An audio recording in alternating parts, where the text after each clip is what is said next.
नमस्कार साथियों, स्वागत है आप सभी का एक बार फिर मेरे YouTube चैनल पे।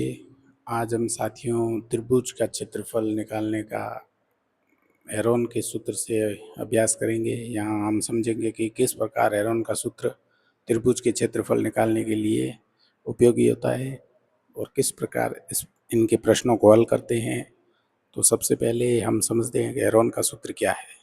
हेरोन का सूत्र साथियों कहता है कि कोई भी त्रिभुज जिसकी तीनों भुजाएं दी हुई हो, जैसे यहाँ दिया हुआ है अपनी भुजाएं त्रिभुज की ए बी और सी, तो ये त्रिभुज की तीनों भुजाएं जब दी हुई हो तो हेरोन का सूत्र जो होता है वो होता है रूट एस, एस माइनस ए, एस माइनस बी और एस माइनस सी।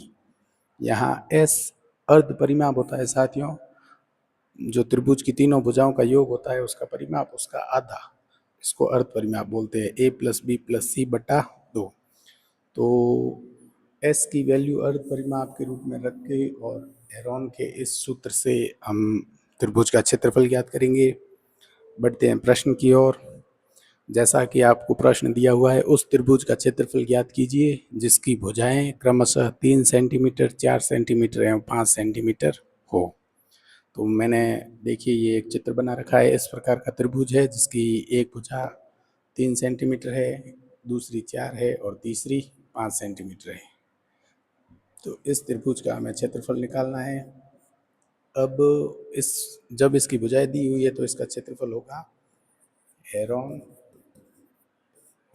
सूत्र से त्रिभुज का क्षेत्रफल। हेरोन सूत्र से हम निकालेंगे साथियों इसका क्षेत्रफल। तो हेरोन सूत्र क्या बोलता है कि रूट एस, एस माइनस ए, एस माइनस बी और एस माइनस सी, ये हेरोन का सूत्र होता है। और यहाँ एस बराबर हो जाएगा 3 centimetre plus 4 centimetre plus 5 centimetre बटा,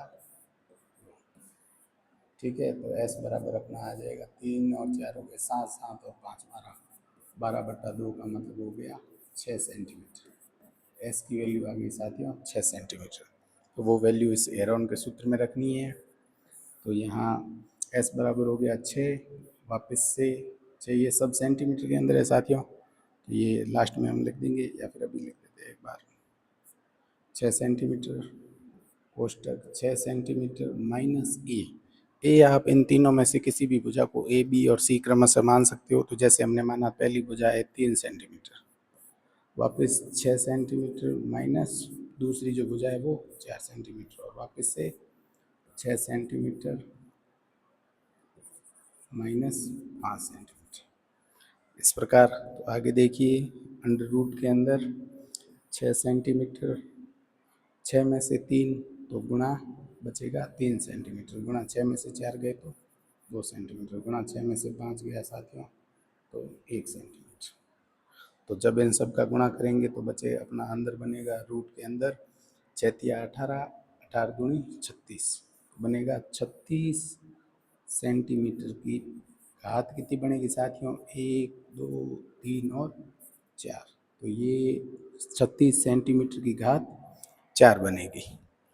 तो इसको आगे हल करते हैं। तो अपना जो क्षेत्रफल है त्रिभुज का क्षेत्रफल अभी तक जो हमने हल किया वह आया है रूट 36 सेंटीमीटर की घात 4। अब इस अंडर रूट को हटाना है तो मैं इस प्रकार से 36 को लिख सकता हूँ 6 का स्क्वायर, और सेंटीमीटर जो इसकी पावर 4 है इसको मैं लिख सकता हूँ सेंटीमीटर स्क्वायर का होल स्क्वायर, इस प्रकार से। तो जब इसको रूट है ये इन दोनों की पावर स्क्वायर जो घात है ऊपर वाली वो उसको स्क्वायर को हटा देगा तो पीछे बचेगा 6 सेंटीमीटर का स्क्वायर। तो ये अपना हो गया त्रिभुज का क्षेत्रफल हीरोन्स फॉर्मूला से। तो हीरोन्स फॉर्मूला से जो इस त्रिभुज का क्षेत्रफल आया वो आया 6 सेंटीमीटर स्क्वायर। अगर वीडियो अच्छा लगा है तो लाइक और सब्सक्राइब करें। बहुत बहुत धन्यवाद मेरे साथ जुड़ने के लिए।